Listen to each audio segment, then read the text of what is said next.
몇 해 전에 여름에 비가 많이 내려서 우리 동네 근처에 있는 산들도 무너져 내리고 곳곳에 산사태가 일어날 때 제가 여러분들에게 그런 말씀을 드린 적이 있습니다.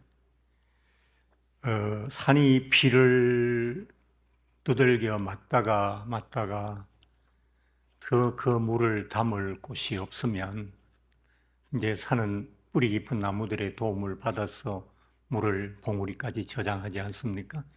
또 뭐 계곡으로 흘려보내기도 하고요. 근데 그렇게 다 담을 수 없을 만큼 많은 비가 내리면 수천 년을 버텨온 산도 무너져 내린다고요. 우리 삶에 재난이 찾아오고 소나기 같은 고통이 나를 두들기고 또 두들기면 평소에 그렇게 굳건했던 그 사람도, 그분도 어느 날 마음이 무너질 때가 오는 거죠. 그래서 제가 산이 무너지는 것은 산사태고, 마음이 무너지는 것은 마음 심자를 써서 심사태라고 그랬는데, 기억하시는 분은 아무도 없죠? 예, 처음 들어보는 것 같죠? 예, 그래서 목사가 하기가 좋습니다. 예. 우리가 삶을 스스로 더 이상 감당하지 못해서 우리의 마음이 무너질 때 그때 그 무너짐을 막아주는 것이 바로 위로라고 생각합니다. 여러분, 여름에 동네를 지나다 보면 이미 조금 무너져서 붉은 흙이 보이는 산, 이 능선에 아주 두껍고 큰 천막, 하늘색 천막을 쭉 덮어 놓잖아요. 그러면 이제 물이 그 흙 속으로 들어가는 것이 아니라 천막을 따라 타고 흘러내려와서 도랑으로 들어가니까 그 무너진 상태에서 더 이상 무너지지는 않거든요. 위로라고 하는 게 그 사람의 고통스러운 인생을 송두리째 바꾸어 놓을 수는 없지만 마음이 무너질 때 잠시 그가 숨을 돌리고 다시 일어날 수 있는 여유를 주는 것은 분명하거든요. 그렇기 때문에 하나님의 말씀인 성경도 우리에게 고통이 있느냐, 고난이 있느냐, 없느냐, 이게 중요한 게 아니다. 또 그 고통과 고난이 얼마나 크고 무거우냐라는 것도 두 번째 문제다. 가장 중요한 문제는 뭐냐니까 그런 고난과 고통 중에도 내게 위로가 있느냐라는 부분이다. 그 말씀을 하셨고 그게 고린도후서 1장에 나와 있는 말씀입니다. 우리 인생이 힘들면 힘들수록 급박하면 급박할수록 위로가 필요합니다. 그런데 문제는 위로라는 것이 너무 귀하다는 겁니다. 위로가 귀하다는 말은 위로 비슷한 것은 세상에 굉장히 많은데 진짜 위로가 없다는 거예요. 우리가 살아가는 세상에는 풍요 속에 빈곤이 존재하잖아요. 돈은 많이 벌었는데 행복하지는 않아요. 풍요로운 것 같은데 인생이 빈곤한 거예요. 높은 자리에 올랐는데 존경은 받지 못합니다. 역시 풍요 속의 빈곤입니다. 많은 사람에게 둘러싸여 있는데 정작 사랑해주는 사람은 없습니다. 풍요 속의 빈곤입니다. 위로도 마찬가지입니다. 위로라는 껍질을 갖고 있지만 전혀 위로가 아닌, 그래서 위로를 주지 못하는 위로가 세상에 너무 많습니다. 특히 신앙인의 세계에는 저는 더하다고 생각합니다. 오늘은 우리가 살아가면서 때로는 받기도 하고 때로는 하기도 하는 위로에 대해서 여러분과 말씀을 나누려고 준비했습니다. 오늘은 욥의 이야기입니다. 욥은 너무 잘 아시니까 간략간략하게 하겠습니다. 욥은 어느 날 갑자기 하늘이 무너지는 것 같은 엄청난 재난을 당했죠. 모든 재산을 한꺼번에 다 잃었습니다. 자기의 가정의 그 수많은 종복들, 하인들 다 잡혀가거나 죽었습니다. 마지막에는 집이 무너지면서 10명의 자녀들까지 다 죽어버렸습니다. 그런데 자신을 지켜주어야 할 아내는 옆에서 이 정도까지 당했으면 하나님 저주하고 죽어라. 그렇게 옆에서 소리를 지르고 악다구니를 펼쳤습니다. 욥 자신도 몸에 너무 많은 악성 종기가 나가지고 사기그릇 깨진 것, 기왓장 깨진 것 이런 걸 가지고 몸을 긁으면서 고통스러운 하루하루를 보내고 있었습니다. 불행하다, 자식이 죽어서 아프다, 재산이 날아가서 정말 염려된다 이런 고통 외에 내가 이렇게 열심히 의롭게 살았음에도 불구하고 이렇게 될 수밖에 없다는 것에 대해서 욥의 신앙과 자존심이 한꺼번에 무너져 버렸습니다. 마치 산사태를 당하는 것처럼. 그래서 욥은 하늘을 향해서 그리고 보이지 않는 하나님을 향해서 소리쳤습니다. 왜 최선을 다한 저에게 왜 최악의 삶을 주십니까? 하나님의 대답은 적시적시 내려오지 않을 때가 많습니다. 하나님께서 침묵하시는 동안 욥의 고통은 점점 더 심해져 가고 있었습니다. 이런 고통의 과정을 겪고 있는 욥에게 세 친구가 있었는데 엘리바스와 빌닷과 소발이라고 하는 세 친구가 아주 친한 절친이 있었습니다.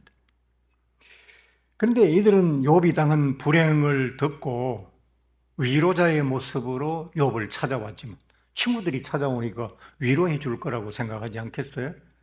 그런데 그들은 욥의 이 불행이 그 책임이 누구에게 있냐 이런 이야기를 하고 혹시 욥 너에게 이 불행의 문제의 근원이 있는 게 아니냐 이런 식의 이야기를 하는 거예요. 오늘 특히 엘리바스라는 사람이 욥과 이야기하던 중에 나온 내용이 오늘 본문이거든요. 엘리바스가 욥에게 말했습니다. 이봐 욥, 너는 하나님을 믿으니까 한번 생각해봐. 죄 없이 망한 자가 세상에 어디 있니? 정직한 자가 끊어지는 일이 있겠니? 너에게도 분명히 숨겨놓은 죄가 있기 때문에 네가 오늘날 이런 불행을 당하는 거 아니겠어? 그걸 고백하라고. 그렇게 욥을 윽박질렀습니다. 위로가 필요한 욥에게 위로가 아닌 정죄와 추궁을 하였습니다. 욥은 피를 토할 것 같은 억울함을 가질 수밖에 없었겠죠. 그래서 욥이 엘리바스에게 오늘 본문에서 이렇게 대답을 합니다. 욥이 대답하여 이르되 이런 말은 내가 많이 들었나니 너희는 다 재난을 주는 위로자들이구나. 욥은 벌써 이런 식의 주변 사람들에게서 이런 식의 정죄와 추궁을 많이 당하고 있었다고요. 욥을 보는 사람마다 욥이 지나갈 때 멀리서 쑥덕거립니다. 아이고 그렇게 의롭게 그렇게 하나님 제일 잘 믿는 것처럼 그러더니 숨겨놓은 죄가 있었나 봐. 안 그러면 어떻게 저렇게 흉악한 일을 당하겠어. 자식이 세상에 하나도 안 남고 다 죽었대. 그런 소리가 욥의 귀에 들리지 않겠습니까? 욥이 부유할 때, 욥이 잘 될 때, 욥이 하나님의 사랑을 받는 것 같은 삶을 살 때 그의 주변에 모여있던 많은 사람들은 이제 모두가 정죄자가 되어서 욥의 불행의 원인을 추궁하고 있었습니다. 그래서 욥이 너희는 다 내가 이런 말 벌써 많이 들었다. 그런데 너희조차도 나에게 진정한 위로자가 아니라 재난을 주는 위로자들이다. 재난을 주는 위로자들이라는 말은 잔인한 위로자들이라는 뜻입니다. 상처를 살펴주고 위로라는 약을 발라주면서 껴안아줄 줄 알고 내 상처를 내놓았더니만은 그 상처를 헤집고 꼬집어서 더 아프고 더 나쁘게 만들어 버렸어요. 이런 일은 욥기에도 있지만 우리 신앙생활, 특히 교회 생활에도 자주 일어납니다. 예수 믿는 크리스천들은 대부분 선하고 아름답게 살기를 원하시잖아요. 그래가지고 그러다 보니까 주변의 어떤 성도들이나 주변 사람들이 어려움을 당하면 자기가 스스로 그분들의 위로자가 되기를 자처한다고요. 좋은 의도에서 내가 저분 가서 잘 위로해줘야지 이런 마음을 갖는다고요. 좋은 마음이에요. 그런데 그 선한 의도와는 달리 위로자가 되지 못할 때가 의외로 많다고요. 서울에서 목회할 때 48살짜리 남편을 먼저 보낸 집사님이 계셨어요. 딸 둘 아들 하나 남겨놓고 젊디 젊은 나이에 세상에 48살에 돌아가셨어요. 그것도 뭐 갑자기 사고나 이렇게 돌아가신 게 아니고 1년 넘는 병원 생활을 힘들게 하다가 여기 퇴원해서 집에 한번 갔다가 다시 오더라도 한번 퇴원해서 집에 한번 가는 게 소원이라고 했지만 그분은 한 번도 퇴원해서 집에 오지 못하고 병원에서 삶을 마감했습니다. 또 돌아가시기 6개월 전부터는 엄청난 고통을 당했어요. 너무 막 힘들어서 그러니까 제가 거의 매일 병원에 신방을 갔기 때문에 그 참상을, 그 비참한 모습을 정말 많이 봤거든요. 그러다 보니까 장례식 내내 이 집사님이 막 울음이 예배를 시작하면 끝날 때까지 그치지 않는 거예요. 너무 애통하니까 이해할 수 있잖아요. 그런데 믿음 좋은 권사님 한 분이 이제 그 집사님 옆에 붙어서 위로하고 이제 뭐 권면도 하고 이런다고 옆에서 이제 위로를 하시는 거예요. 집사님, 남편이 이제 천국 갔으니까 그만 울어요. 우리 예수 믿는 사람들은 세상 사람들 고가는 것처럼 그렇게 울면 안 돼. 첫날은 그렇게 얘기를 했어요. 또 이제 그때는 장례가 나면 예배가 최소 5번, 많으면 7번까지 드리거든요. 위로 예배가 중간중간 들어가고 이러니까 애통한 초상이니까. 그 다음날 또 막 집사님께서 예배를 시작도 하기 전부터 울기 시작해서 막 하니까 이제 목사가 예배를 인도하고 이럴 때 좀 어려움을 주고 하니까 이제 그 권사님도 그런 마음에서 했겠죠. 그런데 또 이제 그 집사님에게 말하는 거예요. 병원에서 막 피토하고 그러는 것보다 천국에 가서 안식하니 얼마나 감사해. 집사님, 그만 울어. 거기까지는 괜찮았어요. 근데 이 성경 지식이 해박한 권사님께서 성경 말씀을 인용해서 그분에게 이렇게 말씀하시는 거예요. 다윗이 바세바와의 사이에서 아이를 낳았는데 하나님께서 그 분련을 기뻐하시지 않았을까? 아이가 병들어 죽게 되었을 때 다윗이 아이 살려달라고 하나님 앞에 시금을 전폐하고 울부짖으면서 기도했거든요. 그런데 아이는 결국 죽었어요. 신하들이 달려와서 대왕님, 아드님이 돌아가셨습니다 라고 얘기하자 다윗이 울부짖고 기도하는 자리에서 벌떡 일어났습니다. 그리고 밥을 가져오너라 해서 밥을 먹고 다시는 눈물을 흘리며 기도하지 않았어요. 이상하게 여긴 신하들이 아니 대왕님 왜 갑자기 그러십니까? 이랬더니만은 아들이 아플 때는 살려달라고 기도하고 울부짖었지만 이제 아들이 죽었지 않느냐. 또 이제 다 끝났고 아들이 죽는 그것으로 하나님의 뜻이 나타났으니 이제 나는 내 일상의 자리로 돌아가서 내 할 일을 하겠다. 그런 뜻이라고 설명을 했습니다. 그 이야기를 하시면서 그러니 집사님도 이제 남편을 보내드리고 정신 차려야지.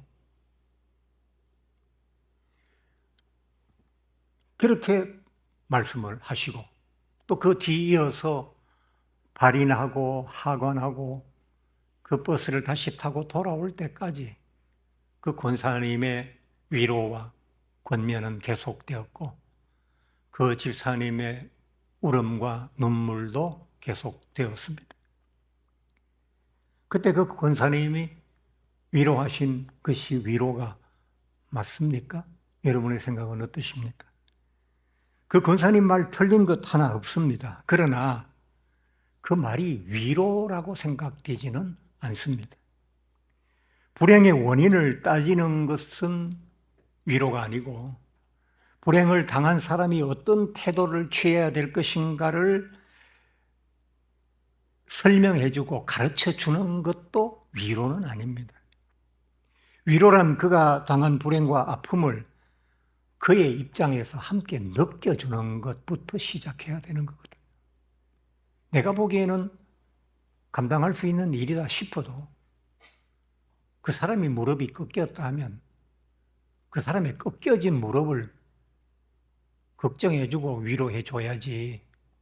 내 입장에서, 내 신앙에서, 내 믿음의 경력에서 이야기를 하는 것은 절대 위로가 아니라는 거예요.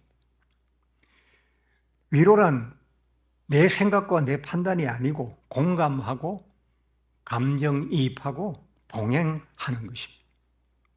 여러분 잘 아시는, 좀 이제 나이가 좀 들었죠? 가수 최성수 씨가 동행이라는 노래를 불렀어요. 그러니까 그 노래말 중에 이런 노랫말이에요. 빈 밤을 오가는 날은 어디로 가야만 하나. 다 아시죠? 모른 척하고 계셔도 잘 아시는 거 알고 있습니다. 어둠에 갈 곳 모르고 외로워 헤매는 미로. 두 절의 노랫말 속에 고통을 당해서 삶의 다음 순간 내가 어떻게 해야 될지를 모르는 그런 마치 어두운 밤 미로를 헤매는 것 같은 마음이 노래에 나와요. 그런데 그 다음에 이 노래를 하고 있는 이 사람이 지금 뭘 기다리고 있는지가 그 다음 노랫말에서 나온다고요. 그 다음 노랫말이 뭡니까? 누가 나와 같이 함께 울어줄 사람 있나요? 누가 나와 같이 함께 따뜻한 동행이 될까? 내 사업이 무너졌어. 나 지금 내한테 돈 줄 사람, 내 사업 구하기 위해서 막 몇 억씩 선뜻 돈 투자해서 내놓을 사람 찾는 거 아니에요. 나 지금 어떤 사람 우리 집에 와서 내가 당분간 힘을 차릴 때까지 밥도 해주고 그냥 먹을 것도 챙겨주고 입을 것도 챙겨주고 그렇게 하기를 바라는 것 아니에요. 뭘 기다린다고요? 나와 함께 울어줄 사람 어디 없습니까? 누가 나와 함께 따뜻한 손이라도 잡아주고 잠시라도 같이 걸어줄 동행 없습니까? 그거 위로잖아요. 근데 네가 오늘날 이렇게까지 사업이 망하게 된 것은 내가 몇 년 전에 너를 보고 사업은 이렇게 하는 거라고 얘기했잖아. 했지? 그래, 오늘 어떻게 됐어? 그건 아니잖아요. 내가 매일 이렇게 술 마시면 그냥 간이 그냥 폭발한다고 내가 말했지? 아내들 그런 얘기 많이 하잖아요. 근데 그렇게 꾸덕꾸덕 마시더니 봐. 결국 이렇게 됐잖아. 여보, 나 아프잖아. 아니, 내가 당신 걱정하고 사랑하고 속상하니까 하는 말이지. 속상하니까 하는 말이지 위로는 아니잖아. 이런 위로들이 많다고. 특별히 우리가 믿음 생활하는 우리는 믿음, 자신의 어떤 신앙 이런 관점에서 우리도 모르게 상대의 나보다 못한 믿음이나 신앙 생활을 나도 모르게 정죄하게 된다. 교회에서 뭐 이렇게 하다가 하면 그 사람 아직 뭐도 못 끊고 지난번에 보니까 기도도 안 하고 뭐도 안 하더라. 그러더니 결국 저렇게 됐네. 그 얘기 하나님도 잘 안 하시는 얘기예요, 우리한테. 제가 어떤 어려움을 당하거나 막 이렇게 힘든 일을 당해서 있을 때 하나님께서 제게 오셔서 성령님께서 귀 속에 대고 그래, 내가 그때 기도하라고 그랬지 이놈아. 근데 기도 안 하고 그러더니 결국 이 일을 당하는구나. 그러신 적이 없다고요. 그래, 이제부터라도 다시 기도하면 되지. 실수 안 하고 사는 사람 어디냐? 다윗도 실수하고, 솔로몬도 실수하고, 아브라함도 실수하고, 모세도 실수하고, 다 실수했잖아요. 그게 위로라는 겁니다. 그렇기 때문에 위로는 말 한마디로, 말 한마디 등 한번 두드리는 손짓으로 되어지는 제스처가 아니라는 겁니다. 무너진 마음을 다시 이렇게 세워줄 수 있는 공감과 나눔과 배려입니다.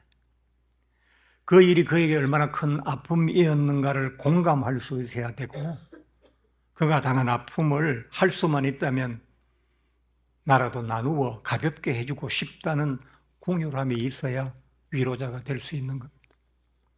그리고 내가 그를 위해서 실제적으로 무엇을 할 수 있을까를 찾고 행하는 섬김이 필요합니다. 이 세 가지가 다 있어야 위로자가 되는 거예요. 그래서 우리가 섣불리 위로자가 되려고 하면 안 돼요. 신약 성경에서 위로라는 단어는 파라클레시스라는 단어인데, 이건 파라칼레토스라는 말에서 나온 건, 파라칼레오에서 나오는 말인데, 우리가 보혜사 성령님 할 때 이게 바로 같은 말이거든요. 이건 뭐냐니까 누군가를 내 옆으로 가까이 부른다는 뜻이에요. 그렇기 때문에 성령님께서 하시는 사역 중에 가장 중요한 사역이 뭐냐니까 성령님께서 우리 가까이 다가오셔서 우리 가까이에서 때로는 위로자가, 때로는 상담자가, 때로는 인도자가, 때로는 깨닫게 해주시는 자가 되셔서 우리의 삶을 도와주시는 거죠. 가까이 다가간다는 것, 결국 위로는 가까이 다가가는 것이고 함께 있어주는 것인데, 가까이 다가간다는 말은 위치적으로 그 옆에 있다는 말도 되지만 상처 입고 외로운 마음 곁에 있어줘야 된다는 뜻이기도 하고요. 그 사람이 당하고 있는 고통과 아픔을 충분히 이해하는 자리, 거기에 있어야 한다는 말이 되기도 합니다. 이사야에게 하나님께서 말씀하셨어요. 너희는 내 백성을 위로하라. 지금은 더 열심히 하라고 등 떠밀고 다그칠 때도 아니고, 주저앉았다고 나무라고 꾸짖을 때도 아니고, 나약하게 눈물을 흘린다고 핀잔할 때도 아니다. 지금은 위로할 때라고 말씀하셨습니다.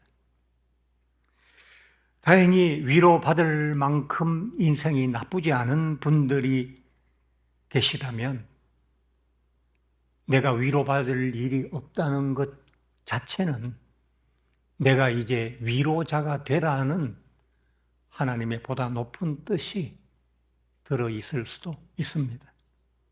또 너무 아파서 위로가 필요한 분들도 위로받기만을 생각하지 마시고 적극적으로 위로자가 되려고 노력해야 됩니다. 내 아픔이 그들을 위로하는 또 하나의 힘이 되고 경험이 될 수 있기 때문에 그렇습니다.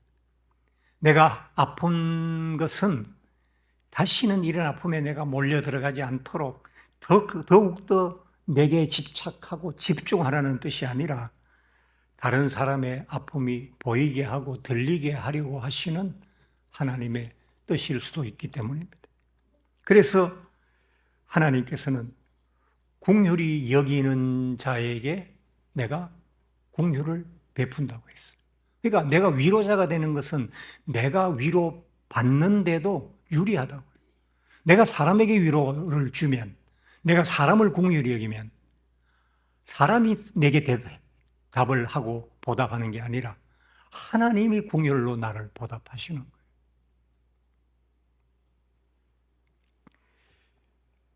좋은 크리스찬의 증거 중에 하나는 기도 많이 하고 예배 열심히 참여하고 다 좋은 크리스찬의 증거이지만 또 하나의 증거를 말씀드린다면 좋은 위로자가 되는 것입니다.